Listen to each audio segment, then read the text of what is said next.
Hello दोस्तों, स्वागत है आप सभी का मेरे यूट्यूब चैनल मूवी पॉइंट पर। दोस्तों, आज मैं एक्सप्लेन करने वाला हूँ 1981 में आई horror movie the Evil Dead को। दोस्तों, मूवी को डायरेक्ट किया है सैम राइमी ने। IMDb पर इसे रेटिंग मिली है 7.4, जो काफ़ी अच्छी है। दोस्तों, एविल डेड मूवी के 3 पार्ट्स आए थे, जिनमें से आज मैं पहला एक्सप्लेन करने वाला हूँ। तो चलिए चलते हैं मूवी की तरफ। दोस्तों, मूवी की शुरुआत होती है 5 दोस्तों के एक ग्रुप से, जिसमें मूवी का लीड एक्टर ऐश, उसकी बहन शेरिल, उसकी गर्लफ्रेंड लिंडा और ऐश का दोस्त स्कॉटी और उसकी गर्लफ्रेंड शेली एक कार में सवार होकर जंगल में बने एक रिमोट केबिन में अपनी छुट्टियां बिताने के लिए जा रहे होते हैं, जिसे उन्होंने रेंट पर लिया था। वो केबिन की तरफ जा रहे होते हैं, तभी रास्ते में अचानक से एक ट्रक आ जाता है, पर स्कॉटी गाड़ी को संभाल लेता है। उन्हें रास्ते में एक लकड़ी का एक जर्जर ब्रिज मिलता है, जिसे केबिन तक पहुंचने के लिए पार करना ही पड़ेगा। वहीं हम देख पाते हैं कि ब्रिज पर एक वार्निंग बोर्ड लगा हुआ है। दोस्तों, वार्निंग बोर्ड पर साफ लिखा हुआ था कि ब्रिज पर से 3 टन से ज्यादा वजन लेकर आगे बढ़ना खतरे से खाली नहीं है, पर वो लोग इसे इग्नोर कर देते हैं। वो लोग जैसे ही ब्रिज पर से गुजरने लगते हैं तो गाड़ी का एक पहिया ब्रिज की सड़ी हुई लकड़ी के टूटने से ब्रिज में फंस जाता है, पर जैसे तैसे वो इस मुसीबत को भी पार कर लेते हैं और अब वो केबिन तक पहुंच जाते हैं। यहाँ हम देख पाते हैं कि केबिन के डोर के पास एक झूला है जो तेजी से हिल रहा है, और वो लोग इस पर ध्यान नहीं देते और स्कॉट ऐश से कहता है कि जिससे उसने ये केबिन रेंट पर लिया था, उसने दरवाजे के ऊपर चाबी होने की बात कही थी। अब स्कॉट जैसे ही केबिन की चाबी उठाता है तो हम देख पाते हैं कि झूला अचानक से रुक गया था। वो लोग इसे भी इग्नोर कर देते हैं और इग्नोर करके केबिन के अंदर चले जाते हैं। दोस्तों, केबिन अंदर से बहुत ही डरावना लग रहा होता है। खैर, अब हम देखते हैं कि शाम हो जाती है और शेरिल खिड़की के पास बैठकर एक स्केच बना रही होती है। तभी उसे केबिन के बाहर से एक डरावनी आवाज सुनाई देती है। वो आवाजें उससे उनमें शामिल हो जाने के लिए कह रही होती हैं। अब शेरिल घबरा जाती है। तभी हम देख पाते हैं कि शेरिल का हाथ पॉजेस्ट हो चुका है और वो अपने आप ही स्केच बुक में एक किताब बनाने लगता है, और अब बेसमेंट का दरवाजा अपने आप खुलने बंद होने लगता है। उसके बाद सीन शिफ्ट हो जाता है। यहाँ सभी लोग डिनर टेबल पर बैठे हुए हैं। तभी बेसमेंट का दरवाजा अपने आप खुल जाता है, जिसे देखकर सभी लोग घबरा जाते हैं। अब स्कॉट बेसमेंट के अंदर चेक करने के लिए जाता है। उसको सभी लोग नीचे जाने से रोकते हैं, पर वो किसी की बात नहीं सुनता। अब स्कॉट को गए हुए काफी देर हो जाती है। तभी ऐश अब वो अपने हाथ में एक लैंटर्न लेकर बेसमेंट के अंदर उतर जाता है। बेसमेंट में उतरते ही हम देखते हैं कि नीचे से केबिन काफी डरावना दिख रहा होता है। तभी ऐश को नीचे एक दरवाजा दिखाई देता है। जैसे ही वो उसे खोलने चलता है, तभी स्कॉट आकर पीछे से उसे डरा देता है। वो ऐश को रूम के अंदर लेकर जाता है और कमरे में रखी हुई चीजों को दिखाता है। यहाँ ऐश को किताब भी मिलती है, जो हूबहू शेरिल के पोजेस्ट हाथों से बनाई गई स्केच से मिल रही होती है। वो उसे खोलकर देखता है, जिसमें रहस्यमय शैतानों की तस्वीरें होती हैं और लैटिन के मंत्र भी लिखे होते हैं। इसी के साथ उन्हें एक टेप रिकॉर्डर और एक डैगर भी मिलता है। अब स्कॉट और ऐश अपने साथ सारा सामान लेकर ऊपर आ जाते हैं। ऐश उस टेप रिकॉर्डर को ऑन करता है, जिसमें रेमंड नॉबी नाम के एक आर्कियोलॉजिस्ट की रिकॉर्डिंग्स होती हैं, जो कह रही होती हैं कि ये जंगल बहुत ही बुरी आत्माओं से भरा हुआ है, जिन्हें बेसमेंट में रखी बुक में लिखे मंत्रों से जिंदा किया जा सकता है। और गलती से उसने उन मंत्रों का उच्चारण कर लिया है, जिसकी वजह से प्रेत आत्माओं ने उसकी बीवी को पोजेस्ट कर लिया था। अब आगे वो कहता है कि जंगल अब उसे यहाँ से जाने नहीं दे रहा है। तभी शेरिल उस टेप रिकॉर्डर को घबरा कर बंद कर देती है, पर स्कॉट उसे फिर से ऑन कर देता है। रिकॉर्डर फिर से ऑन करते ही आर्कियोलॉजिस्ट एक लैटिन मंत्र को पढ़ने लगता है, जिसकी वजह से हम देख पाते हैं कि केबिन के बाहर जमीन फटने लगती है।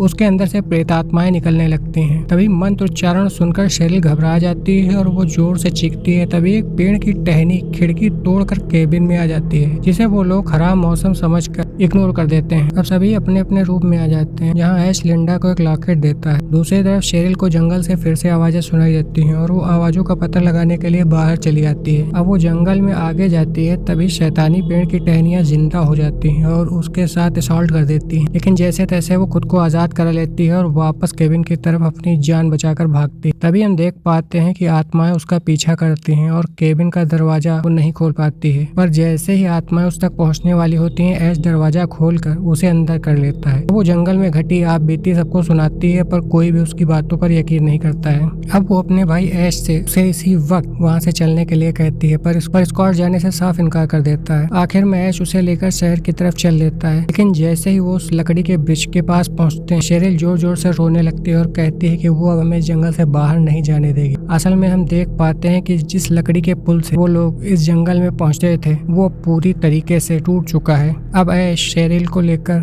वापस केबिन में आ जाता है। केबिन में वापस आकर ऐश फिर से वो टेप रिकॉर्डर सुनने लगता है जिसमें पोजेस इंसानों से निपटने के बारे में बताया जाता है कि पोजेस इंसानों के टुकड़े टुकड़े करने से वो आत्माएं खत्म हो जाती। तभी शेरिल पूरी तरीके से शैतान में बदल जाती है और वो हवा में तैरने लगती है। फिर अचानक बेहोश हो जाती है। तब शेली रूम में आकर सोने की कोशिश करती है, तभी जंगल से उसे भयानक आवाजें सुनाई देने लगती हैं। और जैसे ही वो खिड़की से बाहर देखने की कोशिश करती है, तभी खिड़की फोड़कर कोई अंदर आता है और शेली की चीख सुनकर स्कॉट जैसे ही कमरे में आता है तो शेली रूम से गायब थी। अब स्कॉट बाथरूम में उसे चेक करने के लिए जाता है, तभी शेली उस पर बुरी तरह से हमला कर देती है और उसके शरीर पर लिपट जाती है। घबराकर स्कॉट उसे फायरप्लेस की तरफ फेंक देता है। आग की वजह से शेली का चेहरा बुरी तरीके से झुलस जाता है और स्कॉट जल्दी से शेली को फायरप्लेस से बाहर निकालता है, लेकिन बाहर आते ही स्कॉट पर फिर से हमला कर देती है और बेसमेंट में मिले डैगर से उसको मारने वाली होती है। तभी स्कॉट एक खंजर से उसके हाथ को काट देता है। उसके हाथ को काट कर उसके चुंगल से आजाद हो जाता है। अब शेली उस कटे हाथ को चबा कर अलग कर देती है, जिसे देखकर स्कॉट डैगर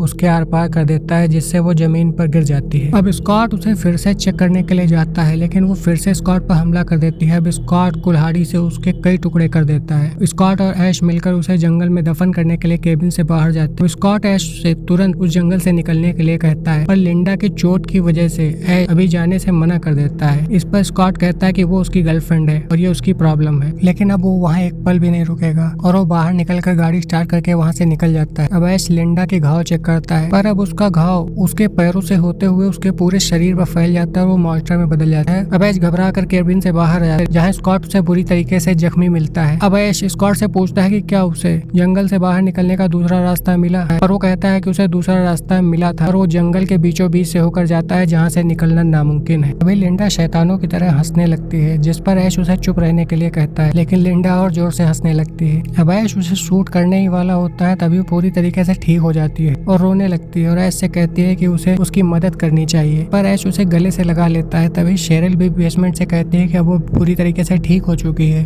और ऐश को उसे बाहर निकालना चाहिए। ऐश अब जंजीर में लगे ताले को खोलियों से बांध देता है और वो चेंसा से उसके टुकड़े टुकड़े करने वाला होता है, लेकिन वो ऐसा नहीं कर पाता है क्योंकि कहीं ना कहीं वो अब भी उससे बहुत प्यार करता है। वो उसे केबिन के बाहर लेता है जिससे वो उसे दफना सके। दूसरी तरफ शेरिल बेसमेंट का दरवाजा तोड़कर बाहर आने की कोशिश कर रही होती है। वो बेसमेंट का दरवाजा तोड़ और आजाद हो जाती है। इधर ऐश लिंडा को दफना देता है, तभी उसकी नजर लिंडा के लॉकेट पर पड़ती है जिसे उसने लिंडा को गिफ्ट किया था। जैसे वो लॉकेट उठाने चलता है, तभी लिंडा का हाथ कब्र से बाहर निकल आता है और ऐश के पैरों को अपने नाखूनों से घायल कर देता है और उसे जमीन पर गिरा देता है। फिर वो कब्र से बाहर आकर ऐश के ऊपर कूद पड़ती है। तभी ऐश शॉवेल से उसका सर धड़ से अलग कर देता है, पर लिंडा का सर और धड़ अलग अलग जिंदा होते हैं, जिससे वो जान बचाकर केबिन की तरफ भागता है, जहाँ बेसमेंट का दरवाजा खुला देखकर वो और भी घबरा जाता है और अपनी गन उठा लेता है। तभी खिड़की से शेरिल उसकी बंदूक पकड़ लेती है। अब ऐश शेरिल को उसी बंदूक से शूट कर देता है, पर वो अब भी जिंदा थी। ऐश के पास अब गोलियां खत्म हो जाती हैं और उसे याद आता है कि बेसमेंट में उसने कहीं गोलियां रखी हुई। जैसे ही वो बेसमेंट के अंदर आता है, हम देख पाते हैं कि जो पाइपलाइंस बेसमेंट के अंदर आई हुई थी अचानक ही वो फट जाती हैं और उनमें से खून निकलने लगता है और देखते ही देखते बेसमेंट में रखी हर चीज से खून निकलने लगता है। पर ऐश गोलियां लेकर ऊपर की तरफ तेजी से भाग, लेकिन ऊपर केबिन के अंदर पूरी तरीके से सन्नाटा छा चुका था। ऐश बंदूक लेकर एक दरवाजे के पास खड़ा हो जाता है कि पता नहीं शेरिल उस पर कहां से हमला कर देगी। तभी दरवाजे को फाड़ कर शेरिल के हाथ ऐश की गर्दन को दबाने लगते हैं, लेकिन ऐश उसे शूट कर देता है और अब वो केबिन के दरवाजे को बंद करके पीछे हटता ही है।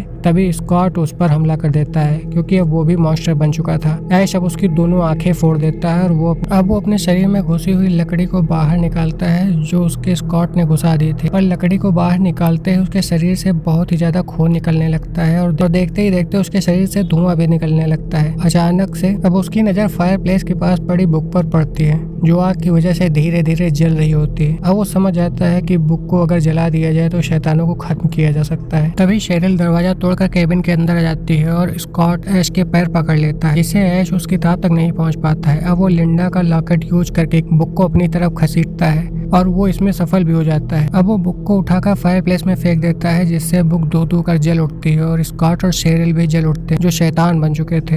अब ऐश को केबिन के बाहर से शैतानों की चीखने की आवाजें सुनाई देती हैं। तभी उस डरावनी रात की सुबह हो जाती है और ऐश केबिन से बाहर आ जाता है। तभी कोई पीछे से आकर ऐश पर हमला कर देता है। उसकी चीख के साथ मूवी खत्म हो जाती है। दोस्तों, अगर आपको वीडियो पसंद आया हो तो वीडियो को लाइक और चैनल को सब्सक्राइब जरूर कर दें। धन्यवाद।